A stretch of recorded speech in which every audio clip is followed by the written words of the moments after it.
Hello, welcome to this session of Talking Tech, Women and Girls in ICT. My name is Sylvia and I'm a student of University of Warwick. I'm excited to be having this discussion about tech and tech careers with Kathleen Murray, Principal of McMorran Strategists LLC and co-founder of Tech Up for Women. Talking Tech is a series celebrating girls and women in tech being recorded around the world between Girls in ICT Day 2020 and Girls in ICT Day 2022. Girls in ICT Day is an international day marked on the fourth Thursday of each April. So in 2021, Girls in ICT Day was held on the 22nd of April, and the objectives of Girls in ICT Day are to help to create a global environment that empowers and encourages girls and young women to consider studies and careers in the growing field of information and communication technologies. This series is brought to you by the ITU, UNICC, and the Office of the UN Secretary General's Envoy of Youth, and is in support of Equals, the global partnership for gender equality in the digital age. The goals of the series include to interest girls and younger women with information about a range of ICT careers that can be held, bring before a broader audience some of the role model women in tech, and share information about their career journeys and work, offer diverse examples of how ICT is being used to support achievement of the Sustainable Development Goals and other UN goals, showcase initiatives that are working with girls to support them in ICT studies or future ICT careers, provide girls and young women in tech with a leadership opportunity to represent and promote a Girls in Tech organisation with which they are involved and promote it to a broader international audience. To kick this session off, I'm going to introduce you to the Warwick Business School at University of Warwick. So the Business School is a department with a broad range of specialisms that are available for undergraduate and postgraduate education, including accounting, behavioural science, marketing, information systems, and management, and many more. As a first year student looking forward to choosing my specialism in technology, I was greeted by one of our module leaders and Associate Professor of Information Systems and Management, Dr. Isabel Fisher, to be involved with inspiring fellow young female students to visualize a career in tech. So, with this, I would like to learn more about women in tech and how they push this shift towards a more gender balanced sector. So I'm delighted to now shift towards a conversation with Kathleen Murray, who I previously introduced as the principal of McMorran Strategists LLC and co-founder of Tech Up for Women. So first and foremost, Kathy, would you like to talk about your journey and your current role as a woman in technology? Sure, I would love to, but I'm going to make it brief because it's a long time since I was your Sure. age. But I always loved tech. Math and science came easily to me, and I was fortunate to go to a girls' high school as a scholarship student in 10th grade, where it was a very opening and welcome environment for women to pursue whatever they wanted. And so the science and math, there was a small group of us that loved it. We formed a computer club. This is back in the 60s.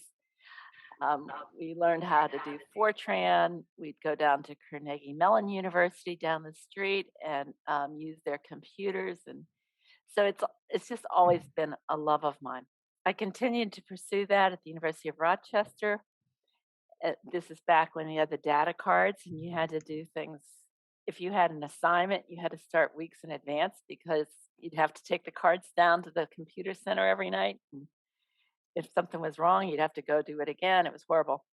Anyways, that's one reason why I didn't take a job right out of college in computer science. I found it a little bit boring because the primary thing that the large companies were doing back then was actually putting the names and addresses of all their clients in. And it was a little bit boring at that point. So I instead pursued sales. I always did sales and marketing for the first, I don't know, 10, 20 years of my career. And you use tech. I was the first one to convince my boss that I needed a desktop. And I didn't realize there was a computer department, so I actually set it up myself on a Sunday, and then the IT department appeared on Monday ready to set it up, but I already had done it. And I remember John, my boss, he was amazed at the reports I could get off of it because I was in sales and marketing. I shouldn't know about tech. And so then he made all the other, there were 5 of us in the office. We were a regional office. And he made everybody else learn to use the computer so that they could actually do the reports. So my point is, you can use technology even if you don't have a technology job. I did go on to run all the internal operations at Aetna and later at PwC. And in those roles, I used technology a great deal to leverage our processes. And also, there was a period of time where I actually, for a year, ran IT when there wasn't an IT leader. I was the kind of person at Aetna and PwC, if you needed something done, you called me. And so I rarely had technology in my job description, but I used it the whole time. Wow, that's amazing. So, for about the latter, so that was your journey. What would you say your current role would be? What's your Yes. job right now? So after corporate life, I started an entrepreneurial journey, Mhm. again, using tech and trying different things. I'm an angel. I'm now an angel investor, and I sit on boards for profit and nonprofit. And another woman and I formed Tech Up for Women. The premise for Tech Up for Women is exactly what I was saying. You need to know about technology in order to advance your career.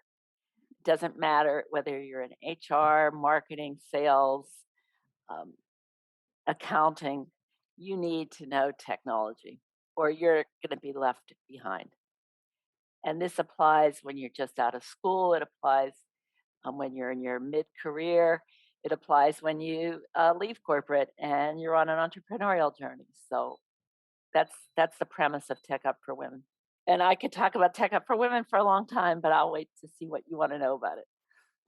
Sure. So, going towards that, so for Tech Up for Women, what would you say you like the best about it? Or would you like to share any examples about what you've done previously that you were really proud of? I've done a lot. I'm very fortunate that I've been given opportunities or Mhm. seized opportunities, whichever way you want to look at it, in order to use tech. I've always been viewed as the the person who's ahead of the curve. I'm not always an early adopter of tech, but I am someone that's always thinking how it can be applied. And so even now I'll get calls from people that I worked with 20 years ago and they're like, "We need some thinking on this." And so we know you're always, thinking ahead. How do you put this together? So I'm very proud that I pushed my staff, I pushed my peers, I pushed my leaders to always be thinking how we can apply things and do them differently. In Tech Up for Women, I'm most proud of the fact that we're engaging with women all over the world and challenging them to learn about tech, providing a base. Our platform, if you look up techupforwomen.com, it basically, ha- if you want to learn about any basic technology, AI or virtual reality or crypto or whatever, we have a library of previous conferences and tech up talks on there where we're interviewing women leaders all over the world on how they're using tech in their careers. So I'm very just proud that I, Don Pratt, and myself have been able to create this platform to share. And we have great stories where an artist who creates ideas and has a team in Haiti to um, to execute on them.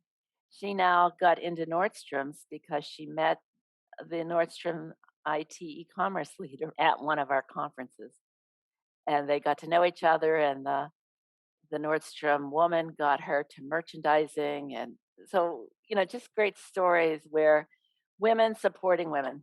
I'm all about that. That's amazing. So, as a participant of one of the webinars that were hosted by Tech Up for Women about 5G with the um, powerful woman from Accenture, um, we both know that there are so many topics about IT and about technology in this sector that are to be explored, and that it's such a broad range. So, would there be any topics in particular in technology that you are particularly drawn to, or that you like to hear about in webinars? I'm a generalist. I think that's what keeps me ahead of the curve and broad. I don't think of things in this way. I think of things in this way. Mhm, And so I go to all sorts of webinars beyond Tech Up for Women that mhm, I just got invited to an engineering conference. It's online. I'll go because I might find a great speaker for Tech Up for Women. I might make a connection between one of the boards I sit on and something that they're promoting. I just see the world like this and then figure out how it applies to whatever I'm working on at the moment.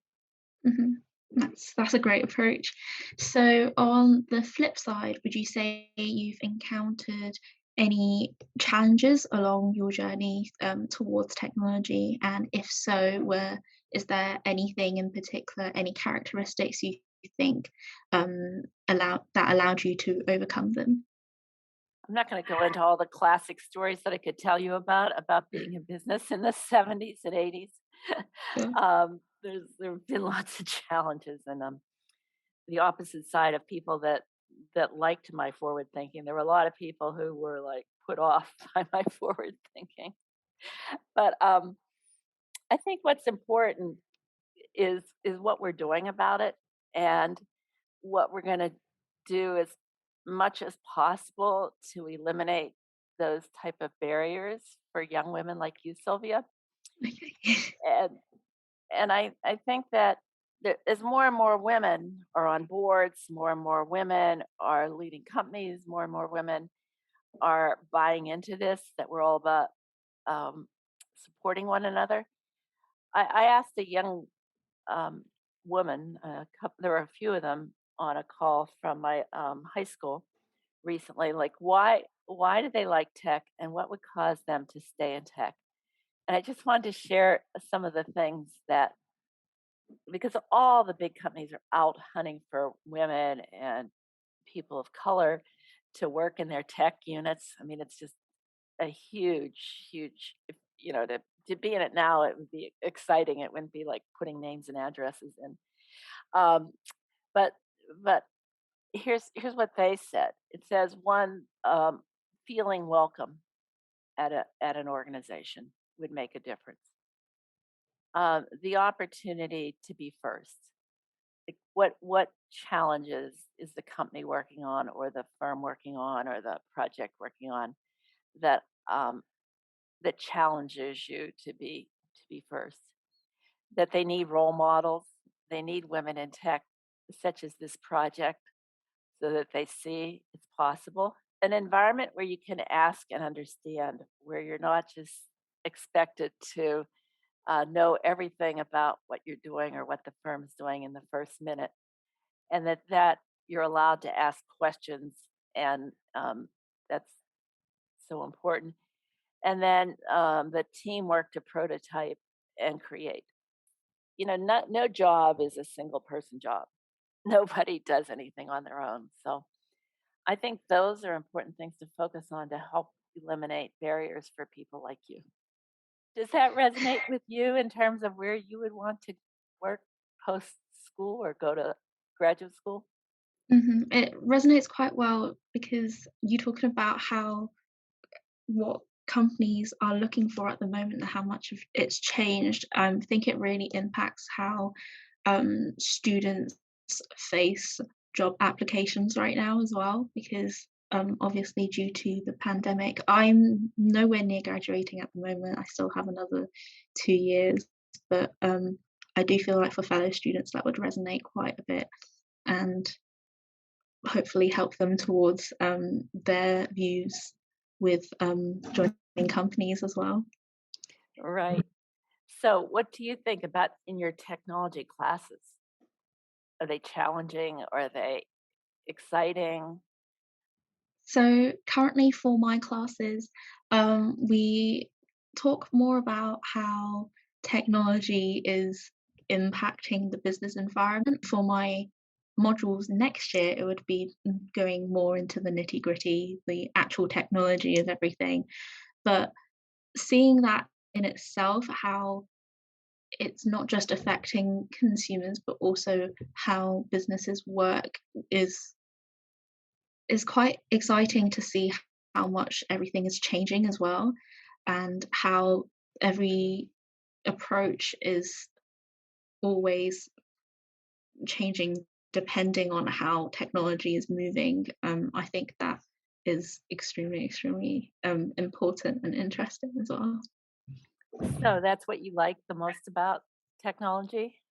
The the Um, whole brain moving? yeah, I think it's so it's how technology is so embedded to all of our lives without anyone even really thinking about it normally, and just how quickly it moves. I think that's what interests me the most about technology. So we can think about it as an example for the current pandemic, where, before, when lecturers would say, obviously you'd have to be in person, you'd have to come to these lectures because the quality is so much more different, and it's like the engagement level is different, but obviously everyone was forced into seclusion in a way. And it's so fascinating how us humans can adapt so quickly, but it's simply due to the help of technology. And I grew up in a generation where there's such a large shift with how differently people use technology. So I remember as a child there would be the cuboid televisions and desktop monitors that just made vacuum noises when you turned it on. But now everyone comes to in-person seminars with an iPad and a pen, and no one even uses pen and paper anymore. It's just incredible with how much it's changed. And what's interesting is a lot of the tech has been here for quite a while that Mm, enables that.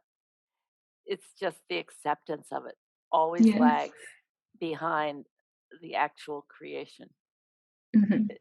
Everything says things happen so fast, but actually they happen slowly.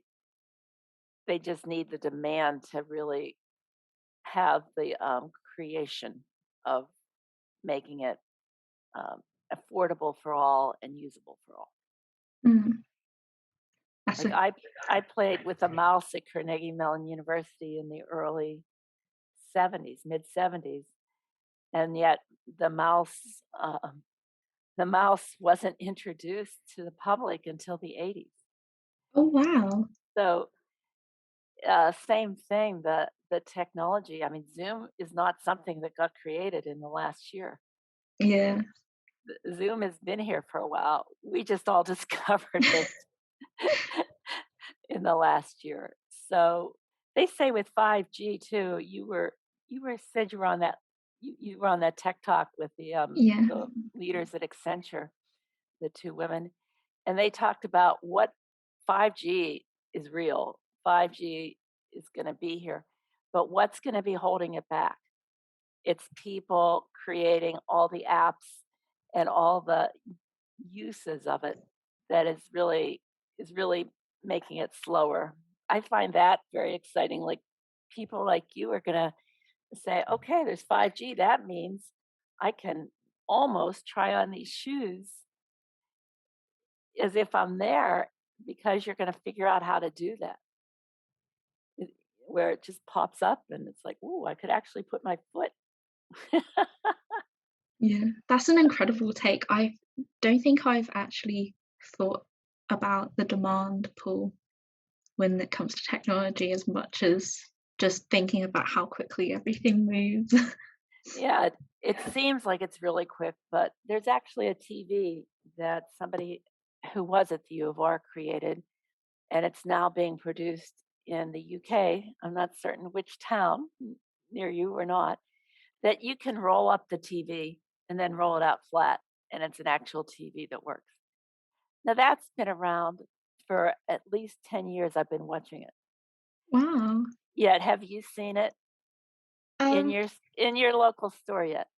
Probably not. I haven't seen it, no, but I've heard about another type of TV where it's clear and it's completely clear until you turn it on and the screen comes on. But I Yeah. haven't heard about one where you can roll it up. That's incredible. So, um, a lot of it is, yes, they still have to create things. They still have to make it so that it's affordable and the whole production of it. But whatever tech you and I can think about today, it's somewhere in a lab. That's my opinion.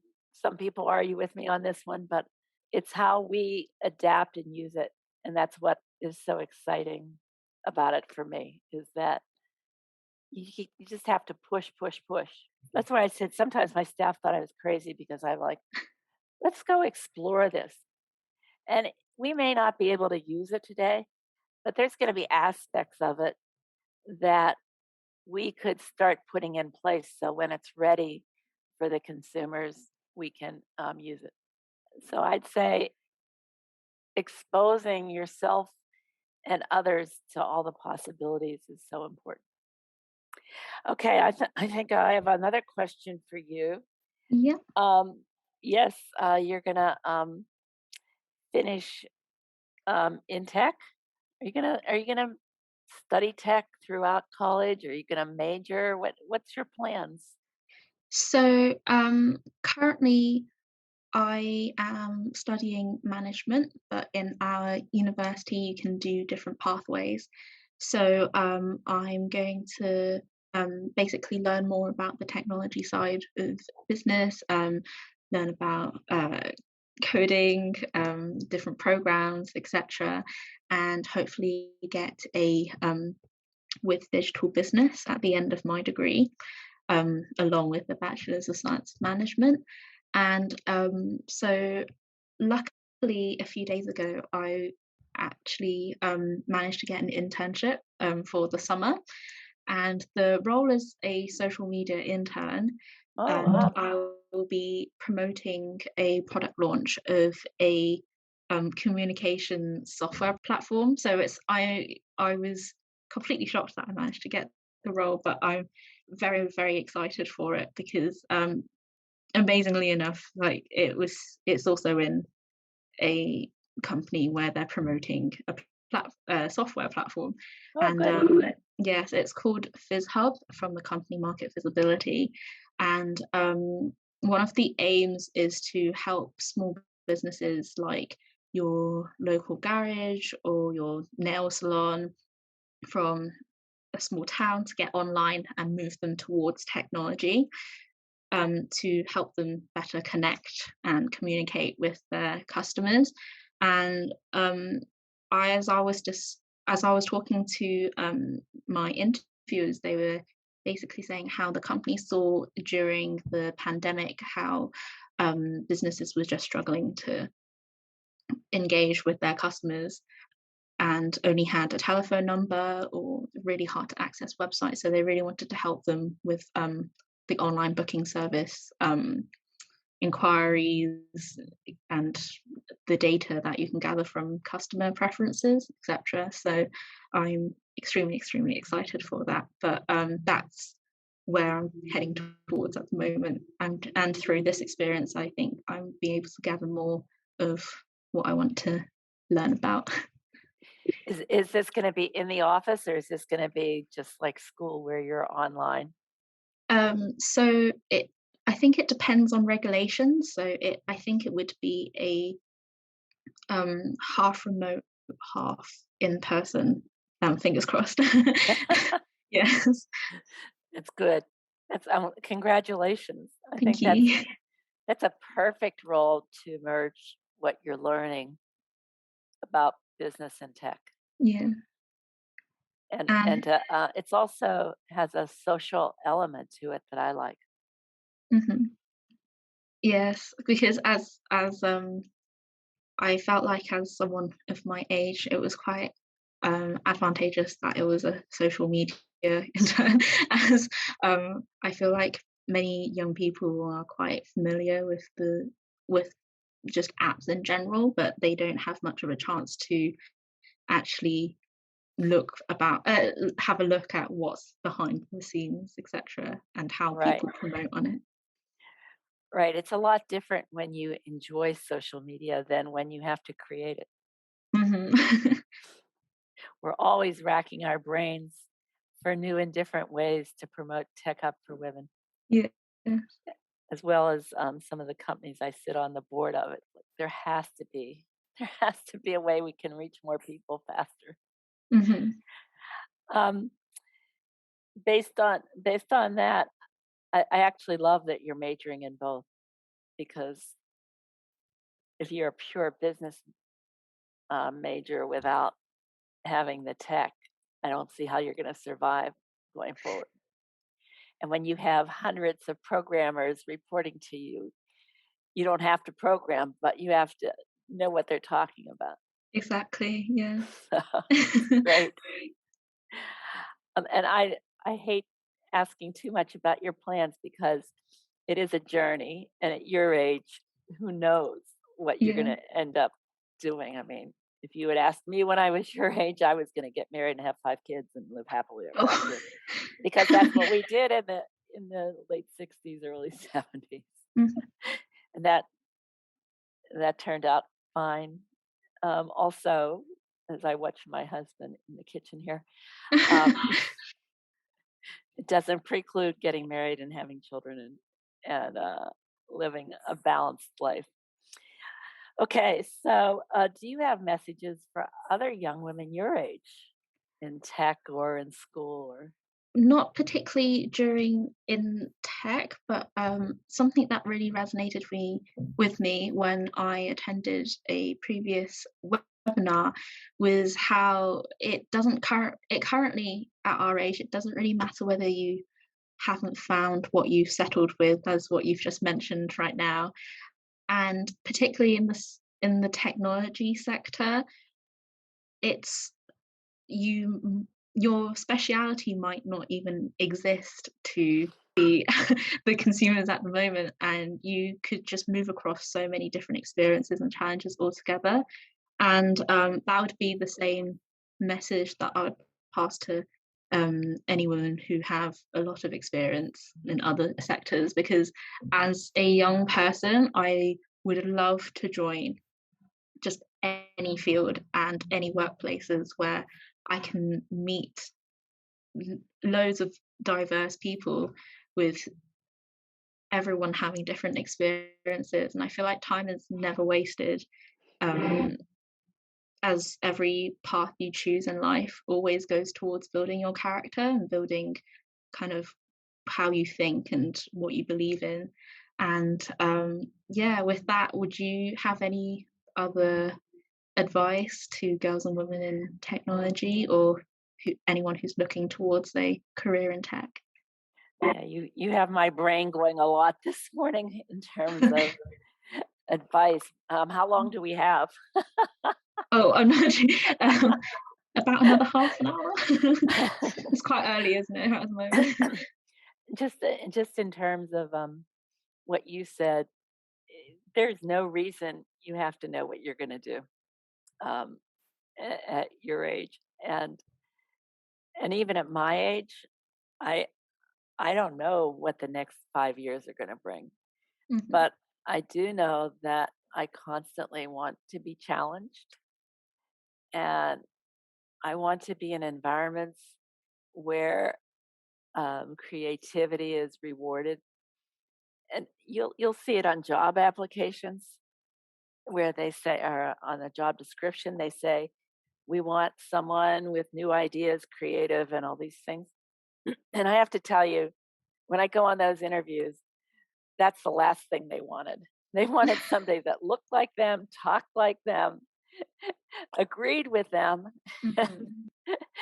it wasn't, those weren't companies where I went to work.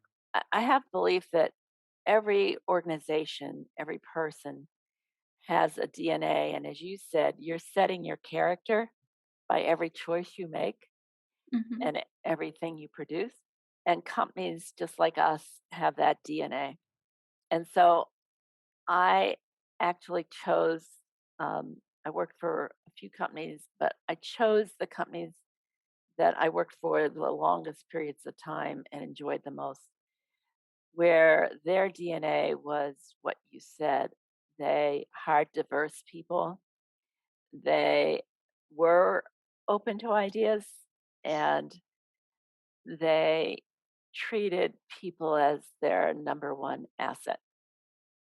Because when you get down to it, I do a lot of angel investing Mhm. and I look at the product market fit and the product, but the number one thing always is the people. Are the people going to be able and determined enough to make this a success? Mhm. Because we know they're going to have to pivot that small business. And are they resilient? Are they thinking ahead? Are they going to be able, whatever the next pandemic is, there's going to be something that goes on in the world that's going to cause them to have to change. Um, so I use that for my angel investing. I use that when I went to work. You know, the number one reason why people change jobs isn't due to the job itself or the money. It's due to who they work for. Mhm. Study after study proves. So I would say you're making choices every time. Like you choosing this summer job is is so important because you chose it. It sounds to me like you chose it for the right reasons. Thank you. It's going to give you the opportunity to test out your skills at social media, not as a user, but as a provider. And it gives you the ability to test out also the use of data, um, and how this organization might be using their data and what the possibilities are for that. And you're going to be meeting a lot of people. If I understand it, you say it's called FizzHub. Mhm. It sounds like they have a wide client base that will expose you. Early on, when I was in the insurance industry, my first few jobs, Yeah. I worked with all sorts of. I was on the road all the time in Western Pennsylvania, and I worked with independent insurance agents to sell their clients on coverage. Yeah. So I saw small business owners in a wide range of industries. I read their financial statements. I got to know them because we were doing pension plans and healthcare and their life insurance needs, business insurance needs, and that experience really taught me about how to be a success at business, how to balance the focus on making money, which is the number one objective of any company, whether you're for profit or nonprofit, you have to make money Mhm. or you Yeah. won't be around. And how do you do that and balance it with how you're serving your customer and why you're doing what you're doing and how you give back to your community. So in your summer job, you're going to see a lot of companies, and you're going to if you if you and your firm are doing it right, you're going to have to know that firm in order to do the social media right. Mhm. So you're going to learn a lot.